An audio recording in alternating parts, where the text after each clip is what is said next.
今日用淮山嚟到做一個小炒，喺煮之前2個鐘頭先至好浸泡一啲雲耳，然後搣咗個頂。鮮淮山一定要戴住個手套批皮，將佢切成薄片，然後浸喺水裡面。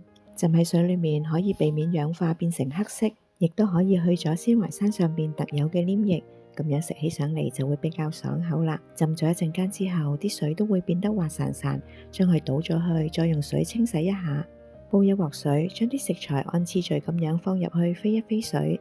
先將雲耳焯1分鐘左右，然後加入紅蘿蔔，再焯多1分鐘，最後先至加入鮮淮山。啲淮山好容易熟㗎，所以焯半分鐘左右就可以將啲食材出鍋備用啦。用蒜蓉起鑊，將所有已經飛水嘅食材全部加入去，翻炒均勻之後，用少少糖同埋鹽嚟到調味。翻炒均勻就可以出鍋備用。今次呢個餸我加入一啲雞柳，先用基本醃料醃佢15分鐘，然後兩邊煎香佢，煎到香啦，加入一啲水將佢煮熟佢，最後將淮山、雲耳同埋紅蘿蔔回鍋一齊翻炒。